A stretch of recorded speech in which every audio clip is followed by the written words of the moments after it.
10 second বাঁচবো কিনা কোনো নিশ্চয়তা নেই, 1 সেকেন্ডেও মারা যেতে পারি। অথচ 10 বছরের ডিপিএস, 10 বছরের এই ইন্স্যুরেন্স, নানান রকম কিছুই আমরা এই সমাজে করে থাকি। মনে করি যে 10 বছর পরে কি করব, 5 বছর পরে কি করব, 3 বছর পরে কি করব, বাড়ি করব, গাড়ি করব, এই করব, সেই করব, নানান রকম পরিকল্পনা আমরা জীবনে আঁকি। তবে ভালো থাকি, ভালো রাখি গ্রন্থের শুরুতেই যেমন বলেছি, দিনভর আমি যেন ভালো থাকি, ভালো রাখি।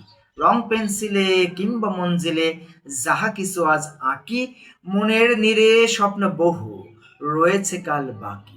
না বুঝলে হিসাব কষা, বৃথা হবে জীবদ্দশা। আমি সারাদিন যেন নিজেও ভালো থাকি, অপরকেও যেন ভালো রাখি। কথা দিয়ে পারি, শ্রম দিয়ে পারি, মেধা দিয়ে পারি, খাবার দিয়ে পারি, টাকা দিয়ে পারি, যে কোনো সহযোগিতায় করে পারি, কিন্তু আমি যেন কারোর ক্ষতি না করি।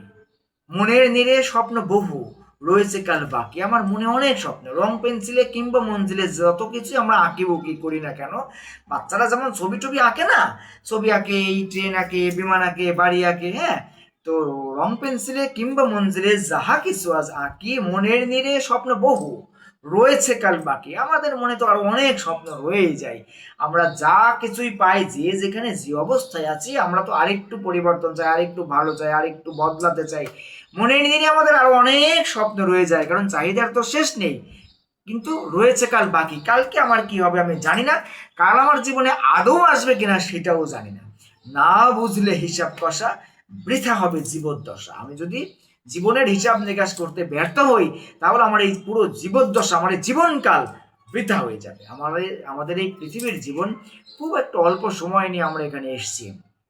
আমরা যত কিছুই পাই, যত কিছুই অর্জন উপার্জন করি, কোনো কিছু তো নিয়ে যেতে পারবো না।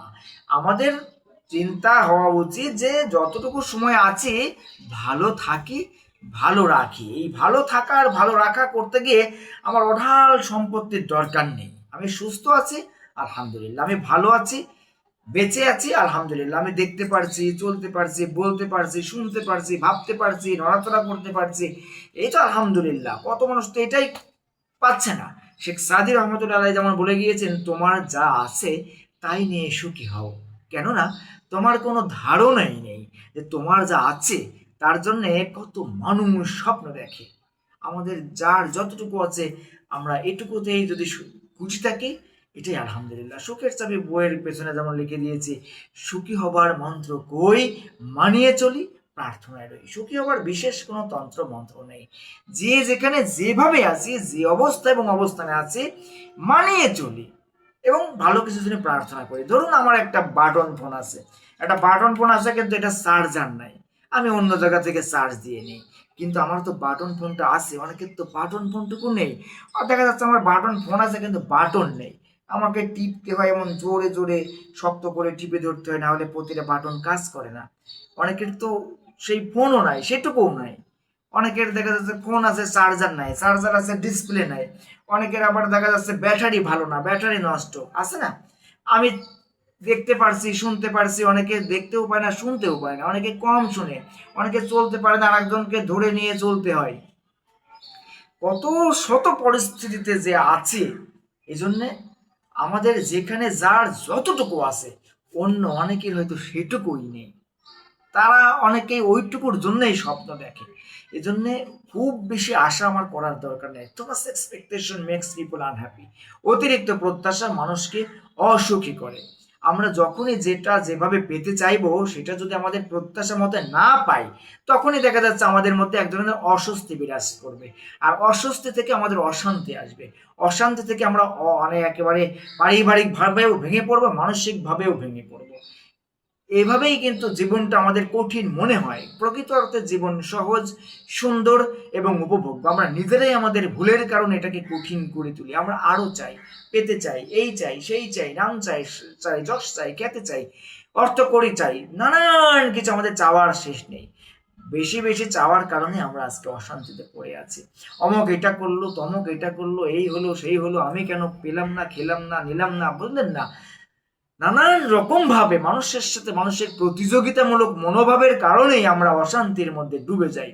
আমার যেটুকু আছে রে বাবা, আমার কাছতলা থাক, আমার গাছতলা থাক, আমার নিচতলা থাক, আমার কেসও না থাক, আমি ভালো আছি, এখনো বেঁচে আছি, কত মানুষ আমার সমবয়সী পৃথিবীর জীবন থেকে চলে গেছে, কত মানুষ হাসপাতালের বিছানায় কাতরাচ্ছে, কত মানুষ জেলখানায় মারপিট খাচ্ছে, থেরাপি নিচ্ছে, কত মানুষের এদিকে সেদিকে পাইপ লাগানো রয়েছে, মনে করেন যে উপরে পাইপ নিচে পাইপ হোলি পাইপ, বুঝলেন না, নানান রকম ভাবে তাদের অত্যাচার অবস্থায় রয়েছে, নির্যাতিত অবস্থায় রয়েছে, অসুস্থ অবস্থায় রয়েছে, কত রকম যন্ত্রণায় কাতরাচ্ছে কত মানুষ। তাদের অনেকের চেয়েই ভালো আছে যারা অসুস্থ আছে, বিছানায় আছি মনে করেন যে, তারপরেও ভালো আছি যে আমি যে বিছানায় আছি, আমার স্যালাইন চলছে, আমার পাইপ চলছে, কত মানুষের এর চেয়েও বেশি অত্যাচারিত, এর চেয়েও বেশি অসুস্থ, কত মানুষের শরীরে রক্ত তৈরি হয় না, কত মানুষের শরীরে শক্তি পায় না, কত মানুষ কত হাজার রকমের, যে মনে করেন যে কত মানুষ শ্বাস প্রশ্বাস নিতে পারে না, কত মানুষের কত রকম যে যন্ত্রণা, কত রকম অসুস্থতা, এটা আমরা চিন্তাও করতে পারি না। যার সাথে যেটা হচ্ছে সেই কেবল সেটুকুতেই অনেক বেশি মনে করছে, তার চেয়ে আরো কত বেশি খারাপ অবস্থায় যে কত মানুষ আছে তাদের চিন্তাই নেই। এজন্য আমরা যদি চিন্তা করি আমাদের এই পৃথিবীর জীবনে যতটুকু আছে রে বাবা, আলহামদুলিল্লাহ, আল্লাহর কাছে শুক্রিয়া, আমার এইটুকুতেই আমি খুশি। কারণ এইটুকুই অনেকের নেই, যে আমাদের কোনো কিছু আমরা নিয়ে আসিনি, কোনো কিছু নিয়ে যাবও না। এখানে এত গাড়ি বাড়ি নাম যশ খ্যাতি অর্থ করি, এত কিছু আমার দরকার নেই। তো আমি কোনোরকম ভাবে পৃথিবী থেকে পাপমুক্ত হয়ে চলে যেতে পারলেই ভালো। তাছাড়া এখানে সুদ ঘুষ চুরি সিটারি দুর্নীতি মাগবাজি এই সেই তাং ফাং উল্টাপাল্টা কাম করে পাপের বোঝা ভারী করে কবরে যদি আমি যাই, তাহলে তো মনে করেন যে আমার এই যাদেরকে নিয়ে মজা মাস্তি করলাম তারা তো কেউ যাবে না তো আমার সাথে, আমিও তাদের কারোর সাথে যাব না। শুধু আমার পাপের বোঝাই আমাকে বহন করতে হবে এবং সেই যথাযথ কর্মফল আমাকেই ভোগ করতে হবে, কেউ সঙ্গী হবে না। আজকে যারা আমার সঙ্গে মদ খাচ্ছে, আজকে যারা আমার সঙ্গে মাগি লাগাচ্ছে, আজকে যারা আমার সাথে চুরি চিটারি করছে, জুয়া খেলছে, বুঝলেন না, তারা কেউ আমার পাপের বোঝা বহন করবে না, আমিও কারো পাপের বোঝা বহন করব না। এজন্য এই নির্দিষ্ট সময়ে সাময়িক অবস্থানের এই সুযোগে আমাদের প্রতিটি সেকেন্ড জীবন থেকে হারিয়ে যাচ্ছে, আমরা মৃত্যুর কাছাকাছি এগিয়ে যাচ্ছি।